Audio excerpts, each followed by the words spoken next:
ഇനി നമുക്കൊരു കേക്ക് ഉണ്ടാക്കാം. ഇത് സ്പാനിഷ് ഡിലൈറ്റ് കേക്കാണ്. ഓർഡർ കേക്കായിരുന്നു, കുറച്ച് നാളായതാണ്, ഇപ്പോഴാണ് ഇടുന്നത്. അതിനായിട്ട് നമുക്ക് എന്നാ ചെയ്യുന്നത് നോക്കാം. ഞാനിവിടെ 1 കപ്പ് മൈദ എടുത്തിട്ടുണ്ട്. അതിൻ്റെ കൂടെ 1/4 കപ്പ് കൊക്കോപ്പൊടിയും പിന്നെ ഒരു ടീസ്പൂൺ ബേക്കിംഗ് പൗഡറും 1/4 ടീസ്പൂൺ ബേക്കിംഗ് സോഡയും ഇട്ട് നല്ലപോലെ അരിച്ചെടുത്തിട്ടുണ്ട്.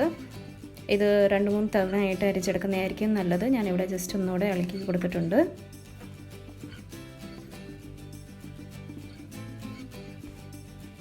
ഇനി വേറൊരു ബൗളിൽ ഒരു 4 വലിയ മുട്ട പൊട്ടിച്ചിട്ട് കൊടുത്തിട്ടുണ്ട്. അതിൽ 1 ടീസ്പൂൺ വാനില എസൻസും 1 ടീസ്പൂണ് വിനീഗറും കൂടെ ചേർത്ത് നല്ലപോലെ ബീറ്റ് ചെയ്ത് കൊടുക്കുന്നുണ്ട്.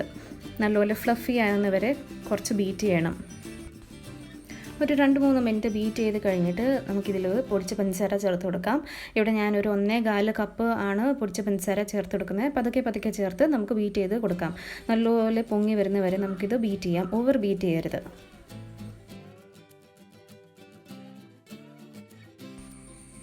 അങ്ങനെ 1 കപ്പും 1/4 കപ്പും പൊടിച്ച പഞ്ചസാരയാണ് ചേർത്ത് കൊടുത്തിട്ടുള്ളത്. ഇനി ഇത് നല്ലപോലെ ഫുൾ സ്പീഡിലിട്ട് ബീറ്റ് ചെയ്യാം. എൻ്റെ ബീറ്റർ ഇപ്പം 5 സ്പീഡിലാണ് കിടക്കുന്നത്. ആ 5 സ്പീഡിലാണ് ഞാനിപ്പം ബീറ്റ് ചെയ്യുന്നത്. നല്ല ഫുൾ സ്പീഡിൽ ഇത് ബീറ്റ് ചെയ്തുകൊണ്ടിരിക്കണം. നല്ല വട്ടത്തിൽ ഇങ്ങനെ കറക്കിയാണ് ബീറ്റ് ചെയ്യേണ്ടത്. ഇതിപ്പോൾ ആയിട്ടുണ്ട്, നല്ലപോലെ പൊങ്ങി വന്നിട്ടുണ്ട്. നമ്മുടെ കളറൊക്കെ ഈ മഞ്ഞയിൽ നിന്ന് കുറച്ച് വൈറ്റായിട്ട് ക്രീമായിട്ട് മാറിയിട്ടുണ്ട്. ഇനി അതിൽ നമുക്കൊരു 1/4 കപ്പ് സൺഫ്ലവർ ഓയിൽ കൂടെ ചേർത്ത് കൊടുക്കാം. പതുക്കെ ചേർത്തിട്ട് ഫസ്റ്റ് സ്പീഡിലിട്ട് ഇളക്കിയാൽ മതി. ഒത്തിരി ഇളക്കരുത്. എണ്ണ ഇട്ട് കഴിഞ്ഞാൽ ഒത്തിരി ഇളക്കരുത്.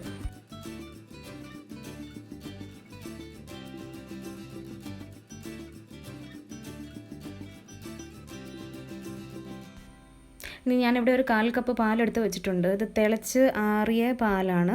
അതിൽ ഞാനിവിടെ 2 ടീസ്പൂണ് ബൂസ്റ്റ് പൊടി ഇട്ട് കൊടുക്കുന്നുണ്ട്. നമ്മുടെ സ്പാനിഷ് ഡിലൈറ്റ് കേക്കിൽ ബൂസ്റ്റ് പൊടി ഇടുമ്പോഴാണ് അതിൻ്റെ ഒരു ടേസ്റ്റൊക്കെ വരുന്നത്. അപ്പോൾ ഇത് ഇട്ട് നല്ലപോലെ ഇളക്കി കൊടുക്കുന്നുണ്ട്. ഇനി നമുക്ക് ഡ്രൈ ഇൻഗ്രീഡിയൻസ് നമ്മുടെ മുട്ടയും പഞ്ചസാരയും ബീറ്റ് ചെയ്ത് വെച്ചിരിക്കുന്ന അതിനോട്ട് ഇട്ട് കൊടുക്കാം. 3 തവണയായിട്ട് ഇടുന്നേ. ഓരോ തവണയും നമ്മൾ ബൂസ്റ്റ് മിക്സ് ചെയ്ത് വെച്ചിരിക്കുന്ന പാലും കൂടെ 3 തവണയായിട്ട് നമുക്ക് ഓൾട്ടർനേറ്റായിട്ട് ഇട്ട് കൊടുക്കാം. ഇനി നമുക്ക് പതുക്കെ നമുക്ക് സ്പാച്ചില വെച്ച് നമുക്ക് ഇളക്കി കൊടുക്കാം. ഇങ്ങനെ ഇളക്കുമ്പോൾ താഴേന്ന് വയ്ക്കുക. നല്ലപോലെ എന്തെങ്കിലും പൊടി ബാക്കിയുണ്ടെങ്കിൽ മേളിലോട്ട് വന്നോളും. ഇങ്ങനെ നമുക്ക് പൊടി ഇങ്ങനെ പതുക്കെ ഒന്ന് ഉടച്ചു കൊടുക്കാം സ്പൂൺ വെച്ച്. ഇനി ഇത് പാടാണെങ്കിൽ നമ്മുടെ ബീറ്റർ ഉണ്ടല്ലോ, അതിൻ്റെ ഫസ്റ്റ് സ്പീഡിൽ ഏറ്റവും അവസാനം ഫസ്റ്റ് സ്പീഡിൽ ഇപ്പം കട്ടയൊന്നും പോയില്ലെങ്കിൽ ഫസ്റ്റ് സ്പീഡിൽ വെച്ച് നമുക്കൊന്ന് ജസ്റ്റ് ഒരു 5 സെക്കൻഡ് 10 സെക്കൻഡിലൊന്ന് ബീറ്റ് ചെയ്തെടുക്കുവാണെങ്കിൽ നമുക്ക് കറക്റ്റായിട്ട് കിട്ടും. പക്ഷേ ബീറ്റ് ചെയ്യുമ്പം ഒരു കാര്യം ശ്രദ്ധിക്കുക, പെട്ടെന്ന് ചിലപ്പം താന്ന് പോകാൻ ചാൻസ് ഉണ്ട്. മുട്ടയൊക്കെ പതിപ്പിച്ചതല്ലേ, അത് ചിലപ്പോൾ താന്ന് പോകാൻ ചാൻസ് ഉണ്ട്. അപ്പം ഒത്തിരി നേരം അടിക്കരുത്. ഒരു 5 സെക്കൻഡ്സ് മതിയായിരിക്കും. അപ്പം അതല്ലെങ്കിൽ ഇങ്ങനെ ബാറ്റർ മൊത്തം ഇങ്ങനെ താന്നു പോകും. പിന്നെ നമ്മൾ ബേക്ക് ചെയ്തിട്ട് കാര്യമില്ലല്ലോ, അത്രയും പൊങ്ങി വരത്തില്ല. അങ്ങനെ 3 തവണയായിട്ട് ഓൾട്ടർനേറ്റായിട്ട് നമ്മൾ മൈദയും കൊക്കോപ്പൊടിയും പിന്നെ നമ്മുടെ ബൂസ്റ്റ് ചേർത്ത പാലും ഒക്കെ ഇട്ട് നമ്മൾ മിക്സ് ചെയ്ത് വെച്ചിട്ടുണ്ട്. ഇനി അതൊരു 8 ഇഞ്ച് ടിന്നിൽ ഞാൻ മാറ്റിയിട്ടുണ്ട്. ഇനി ഒരു സ്ക്യൂവർ വെച്ച് ഇളക്കി കൊടുക്കാം. അത് കഴിഞ്ഞിട്ട് ടാപ്പ് ചെയ്ത് കൊടുക്കാം. പിന്നെ ഇതൊരു പ്രീ ഹീറ്റ് ചെയ്ത് അവനിൽ നമുക്ക് വെച്ച് കൊടുക്കാം. ഒരു 10 മിനിറ്റ്സ് പ്രീ ഹീറ്റ് ആയതാണ്. ഇനി ബേക്കിംഗ് ടൈം എന്ന് പറഞ്ഞാൽ ഒരു 30 to 35 മിനിറ്റ്സ് 180 ഡിഗ്രി സെൽഷ്യസ്. അപ്പോൾ ഇങ്ങനെ നമുക്ക് കേക്ക് കിട്ടും. ഇനി സ്പാനിഷ് ഡിലൈറ്റ് കേക്കിന് നമുക്ക് പ്രലൈൻ ചേർക്കണം. അപ്പോൾ അതിനായിട്ട് നമ്മളൊരു പാനിൽ കുറച്ച് ബട്ടർ എടുത്തിട്ട് അതിൽ കാഷ്യൂ നട്ട്സ് ഇട്ട് കൊടുത്തിട്ടുണ്ട്. ഇനി അതൊന്ന് ജസ്റ്റ് ഒന്ന് ഫ്രൈ ആയി വരുമ്പോഴത്തേക്ക് മാറ്റി വെക്കാം. ഞാൻ ആ സെയിം പാൻ തന്നെ എടുത്ത് വെച്ചിരുന്നത്, പക്ഷെ നല്ലപോലെ ക്ലീൻ ചെയ്തിട്ടുണ്ട്. അതിനകത്ത് ഞാൻ ഒരു 2 ടേബിൾ സ്പൂണോളം പഞ്ചസാര ഇട്ട് കൊടുത്തിട്ടുണ്ട്. ഇനി ഇത് കാരമലൈസ് ആകുന്നവരെ നമുക്ക് വെയിറ്റ് ചെയ്യാം. ഞാനിപ്പോൾ വീഡിയോ സ്പീഡിൽ ഓടിച്ച് കൊടുക്കുവാണ്. അപ്പോൾ നിങ്ങൾക്ക് കാണാൻ പറ്റും കാരമലൈസ് ആവുന്നത്, മെൽറ്റ് ചെയ്യുന്നത് ഒക്കെ. അപ്പോൾ ഇങ്ങനെ നമുക്ക് കാരമലൈസ് ആയിട്ട് കിട്ടും. അത് കഴിഞ്ഞിട്ട് നമുക്കൊരു ബ്രൗൺ കളർ ആകുമ്പോഴത്തേക്ക് കുറച്ച് ബട്ടർ ചേർത്ത് കൊടുക്കാം. ഒരു ടീസ്പൂണോളം ഞാൻ ബട്ടർ ചേർത്ത് കൊടുത്തിട്ടുണ്ട്. അങ്ങനെ ഫ്ലെയിം അപ്പം തന്നെ ഞാൻ ഓഫ് ചെയ്തു. കാരമലൈസ് ആവുന്ന ഒരു ബ്രൗൺ കളറാണെന്ന് നോക്കുമ്പോൾ തന്നെ ആ ഫ്ലെയിം അങ്ങ് ഞാൻ ഓഫ് ചെയ്ത് കൊടുക്കും, അല്ലെങ്കിൽ ഒത്തിരി കരിഞ്ഞു പോകും. അപ്പോൾ അത് കഴിഞ്ഞിട്ടാണ് ഞാൻ ബട്ടർ ഇട്ട് കൊടുക്കുന്നത്. അതിനകത്ത് നമ്മൾ ഈ പ്രലൈൻ ഉണ്ടാക്കിയില്ലായിരുന്നു നേരത്തെ, അത് ഞാൻ കുറച്ച് പൊടിച്ചിട്ട് ഇതിനകത്തോട്ട് ഇട്ടിട്ട് കൊടുത്തിട്ടുണ്ട്. ഇനി പെട്ടെന്ന് സെറ്റാവുന്ന മുമ്പ് നമുക്ക് വേറൊരു പാത്രത്തിലോട്ട് മാറ്റി കൊടുക്കാം. ആ പാത്രം നമ്മൾ ഇച്ചിരി ഗ്രീസ് ചെയ്ത് വെക്കണം. ഞാൻ ഈ ഒരു സ്റ്റീൽ പ്ലേറ്റിലോട്ടാണ് മാറ്റി കൊടുത്തത്. ആ പ്ലേറ്റ് ഞാൻ നല്ലപോലെ ഗ്രീസ് ചെയ്തിട്ടുണ്ട് ഓയിൽ വെച്ച്. ഇനി ഞാൻ വേറൊരു പാനിൽ 4 ടേബിൾ സ്പൂണോളം ഷുഗർ എടുത്തിട്ടുണ്ട്. അത് മെൽറ്റ് ആവുന്നവരെ, കാരമലൈസ് ആവുന്നവരെ ഇങ്ങനെ ഇളക്കി കൊടുക്കുക. ഫ്ലെയിം ഞാൻ ഓഫ് ആക്കിയിട്ടുണ്ട്. അതിൽ ഞാനൊരു 1.5 ടേബിൾ സ്പൂണ് ഞാൻ ബട്ടർ ചേർത്ത് കൊടുക്കുവാണ്. ഈ കാരമൽ ഉണ്ടാക്കുന്നത് ഞാൻ നമ്മുടെ കേക്കിൽ ക്രീം ഇടിയല്ലേ, അപ്പോൾ ആ ക്രീമിന് കൂടെ മിക്സ് ചെയ്യാൻ വേണ്ടിയിട്ടാണ് ഈ കാരമൽ ഉണ്ടാക്കിയത്. ഇനി ഞാൻ 1 ടേബിൾ സ്പൂണോളം കണ്ടൻസ് മിൽക്കാണ് ചേർത്ത് കൊടുക്കുന്നത്. നല്ല ഒരു ടേസ്റ്റ് കിട്ടും നമ്മുടെ കാരമലിന്, നല്ലൊരു ഫ്ലേവർ കിട്ടും. അപ്പോൾ അതിനാണ് ഞാൻ ഈ ഒരു കണ്ടൻസ് മിൽക്ക് കൂടെ ചേർത്ത് കൊടുത്തത്. അങ്ങനെ നമ്മുടെ കാരമലൊക്കെ നല്ലപോലെ മിക്സ് ചെയ്തിട്ട് നമ്മൾ മാറ്റി വെച്ചിട്ടുണ്ട്. ഇനി ഒരു ബൗളിൽ ഞാൻ ആവശ്യത്തിന് ക്രീം എടുത്തിട്ടുണ്ട്. ഒരു 1.5 കപ്പ് ക്രീം എടുത്തിട്ടുണ്ട്. ആ ക്രീം ഞാൻ നല്ലപോലെ ബീറ്റ് ചെയ്ത് എടുക്കുക. ക്രീമൊക്കെ എങ്ങനെ ബീറ്റ് ചെയ്യുന്നതൊക്കെ ഞാൻ വേറൊരു വീഡിയോയിലേക്ക് പറഞ്ഞിട്ടുണ്ട്. ചാനലിൽ പോയാൽ നിങ്ങൾക്ക് 2 വീഡിയോസ് ഉണ്ടായിരിക്കും. അപ്പോൾ ആ വീഡിയോ ഒക്കെ കണ്ട് നോക്കുക. അതിനകത്തേക്ക് ഞാൻ പറഞ്ഞിട്ടുണ്ട് എങ്ങനെയാണ് ബീറ്റ് ചെയ്യുന്നതെന്നൊക്കെ.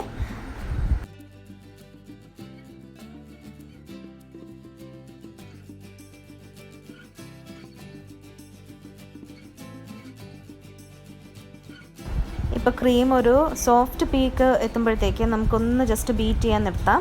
അത് കഴിഞ്ഞിട്ട് ഇതിലോട്ട് ബൂസ്റ്റ് പൊടി ചേർത്ത് കൊടുക്കാം. 1 ടേബിൾ സ്പൂണ് ബൂസ്റ്റ് പൊടി ചേർത്ത് കൊടുത്തിട്ടുണ്ട്.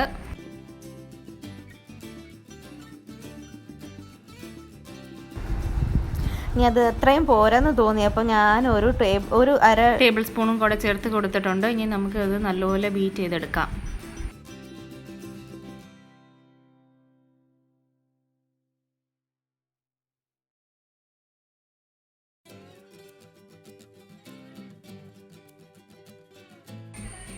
നേരത്തെ ഉണ്ടാക്കി വെച്ച ക്രീമിൽ നിന്ന് കുറച്ചെടുത്ത് മാറ്റിയിട്ട് നമ്മൾ കാരമൽ സോസ് ഉണ്ടാക്കിയില്ലായിരുന്നു. കാരമൽ സോസ് തണുക്കുമ്പം ഈ ക്രീമിലോട്ട് ഒഴിച്ച് കൊടുത്തിട്ടുണ്ട്. നല്ലപോലെ മിക്സ് ചെയ്തെടുത്തിട്ടുണ്ട്. ഇനി ഇത് ഷുഗർ സിറപ്പാണ് ഉണ്ടാക്കിയിരിക്കുന്നത്. അത് ആവശ്യമനുസരിച്ച് നമുക്ക് ഉണ്ടാക്കാം. പിന്നെ അതിൽ ഞാൻ കുറച്ച് ബൂസ്റ്റ് പൊടിയും കൂടെ ചേർത്ത് കൊടുത്തിട്ടുണ്ട്. ഇതാണ് പ്രളയം നമ്മൾ ഉണ്ടാക്കി വെച്ചത്. അത് ഞാൻ കുറച്ച് പൊടിച്ച് വെച്ചിട്ടുണ്ട്. ഉണ്ടാക്കിയ കേക്ക് നമ്മൾ 3 ലെയറായിട്ട് കട്ട് ചെയ്ത് വെച്ചിട്ടുണ്ട്. നല്ല സോഫ്റ്റ് കേക്കൊക്കെയാണ്. ഇത് കണ്ടില്ലേ, ഇപ്പം നല്ലപോലെ നമുക്ക് കട്ട് ചെയ്യാൻ പറ്റും. 3 ലെയർ നല്ല കട്ടിക്ക് കിട്ടും. ഇനി നമുക്ക് കേക്ക് ബോർഡിൽ കുറച്ച് ക്രീം തൂത്തിട്ട് ആദ്യത്തെ ലെയർ വെച്ച് ഷുഗർ സിറപ്പ് ഒഴിച്ച് കാരമൽ മിക്സ് ചെയ്ത ക്രീമും കൂടെ തൂത്ത് കൊടുത്ത് പിന്നെ പ്രളയനും കൂടെ ഇട്ട് കൊടുക്കാം. അത് കഴിഞ്ഞിട്ട് സെയിം നമുക്ക് സെക്കൻഡ് ലെയറും കൂടെ ചെയ്ത് കൊടുക്കാം.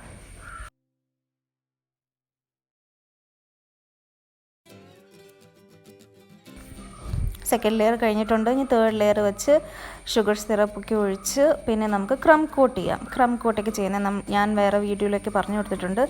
സൈഡിലൊക്കെ നല്ലപോലെ കുറച്ച് ക്രീം എടുത്തിട്ട് എല്ലാം ഒന്ന് കവർ ചെയ്യാൻ വേണ്ടിയിട്ട് മാത്രമാണ് ചെയ്യുന്നത്. അപ്പോൾ പൊടികളൊന്നും പിന്നെ നമ്മൾ അവസാനം ഫിനിഷ് ചെയ്യാൻ ഉള്ള സമയത്ത് അത് കയറി വരത്തില്ല. അപ്പോൾ ഇത് ചെയ്തിട്ട് നമുക്ക് ഫ്രിഡ്ജിൽ ഒരു 15 to 20 മിനിറ്റ്സ് അത് വെക്കാം. അപ്പോൾ നമ്മുടെ ഈ പൊടി ഒക്കെ വരുന്ന ക്രംസൊക്കെ വരുന്നതെല്ലാം സെറ്റായിക്കോളും ക്രീമിൽ കൂടെ.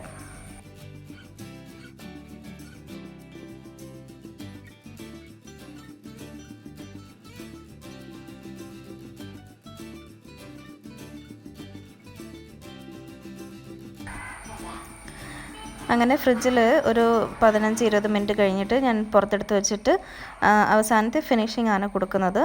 ആദ്യം മേളിലും സൈഡിലൊക്കെ നമ്മൾ നല്ലപോലെ ക്രീമൊക്കെ തൂത്ത് എവിടെയെങ്കിലും കേക്കിൻ്റെ അത് കാണുന്നുണ്ടെങ്കിൽ അവിടെ കുറച്ചുകൂടെ ക്രീമൊക്കെ കൊടുത്ത് സെറ്റ് ചെയ്ത് വെച്ചിട്ടുണ്ട്. അങ്ങനെ സൈഡിൽ ചെയ്ത് കഴിഞ്ഞിട്ട് പിന്നെ മേളിലോട്ട് ഫിനിഷ് ചെയ്യുന്നത്. അങ്ങനെ അത് കുറേ പ്രാവശ്യം ചെയ്താൽ നമുക്ക് കറക്റ്റായിട്ട് എല്ലാം ഫിനിഷിങ് ചെയ്യാൻ കിട്ടും.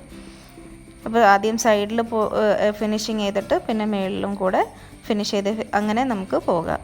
അങ്ങനെ മേളിൽ ഭാഗവും സൈഡ് ഭാഗമൊക്കെ കുഴപ്പമില്ലാതെ വരും.